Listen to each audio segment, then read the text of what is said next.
for sure, I felt a huge difference between the first set and last two, and I'm pretty happy that I got my level of energy up a little bit. And yeah, Arena made it difficult today for sure, and I felt like she was serving pretty solid. So it was hard to come back in third, but I'm pretty happy that I did. Just a reminder, there will be no press for Iga tomorrow, so if you have questions, we will take them tonight. Okay? Matt. Hi, Iga. Matt Futterman from the New York Times. You spent like a fair amount of time today, whether it was on the sidelines or even on the court at times with your eyes closed in between points. I'm sort of wondering what are you doing when you're doing that, or what's going through your head? Are you visualizing stuff? What is that all about? Honestly, I don't know if it was more than usual, but maybe. For sure, yeah, today for me, you know, I knew I need to be good at like anticipation and actually being ready for the serve and having good, like quick reaction. So yeah, between points, I tried to kind of visualize for sure. And also just, remember the three basic things that I need to focus on before the point. And I don't know, honestly, if my eyes were closed or not, but I tried to do the same stuff as on any other match. Howard? Howard Fendrich with the Associated Press. When it comes to making adjustments during a match, like you did tonight after the first set, and you try to think about how to change things, how to make things better moving forward, could you explain a little bit how that thought process works for you? And also, is that something you think you are much better at than maybe you used to be? For sure, that's basically the reason that I'm able to come back during last season and this season.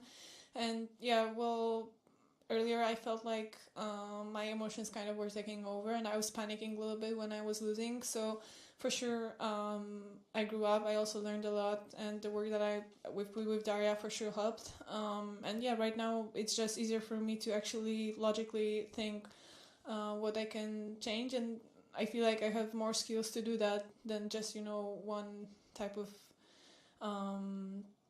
way to play.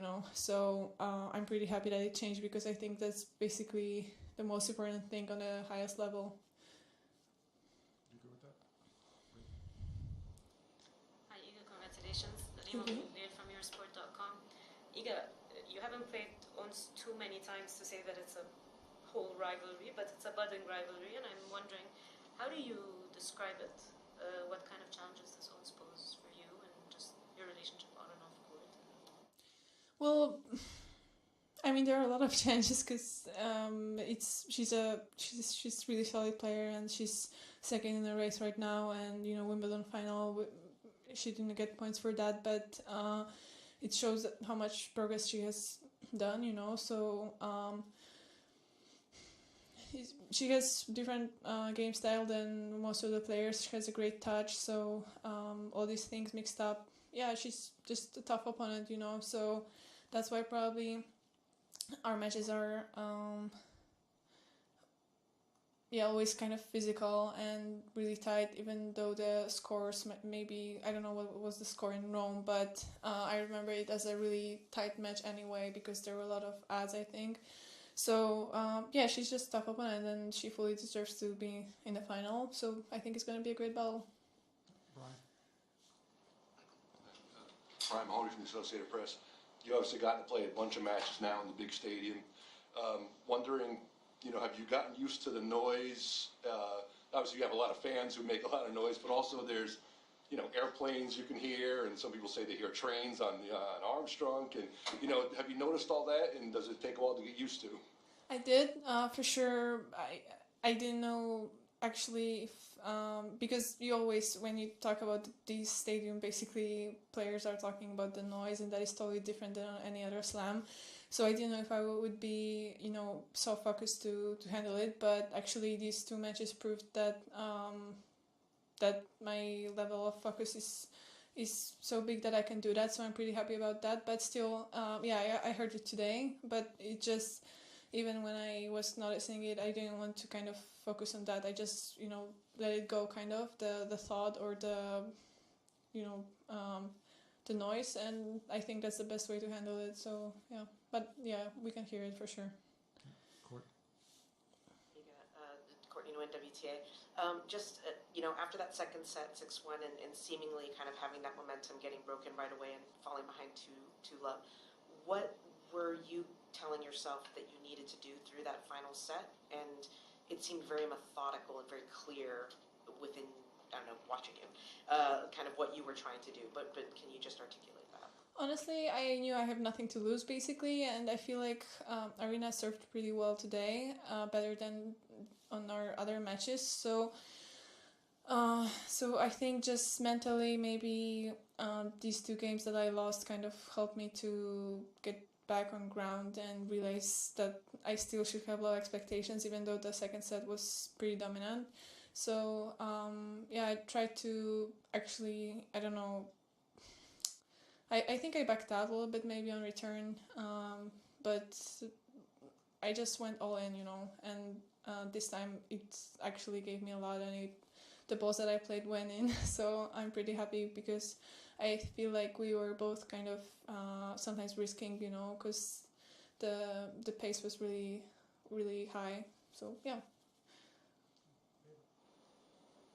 Ava Wilds from the Washington Post. Congratulations. I'm wondering if both throughout the year and throughout this tournament, where you've had to kind of get out of a couple of tricky situations now, you spoke about how the conditions weren't your favorite, and same with the ball and everything. If your level of trust in yourself to kind of overcome all of those things if that's changed at all from maybe the beginning of the major season. That's a really good question.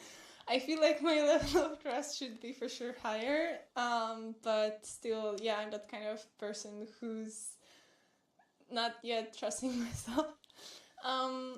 If I feel like I trust myself for sure on clay and maybe on slower surfaces, and here I try just to accept that maybe sometimes I'm not gonna trust myself, and I still need to prove myself in a couple of matches, maybe against heavy hitters to see how it's gonna go, and maybe come back a couple of more times. But maybe I'm that kind of person who's never gonna trust myself, so I don't care, actually. It's not like it's something like negative for me. For sure, like having doubts is not nice, but I also find it pretty motivating to actually, try to get better and try to find new skills to get as close as to this trust as possible. Court, you have a question? On that point, off of Ava's question, do you then, how do you feel then to make a major final at a tournament where maybe you weren't trusting yourself as much and you didn't necessarily come into the tournament with the confidence level that you had earlier in the season? I just feel like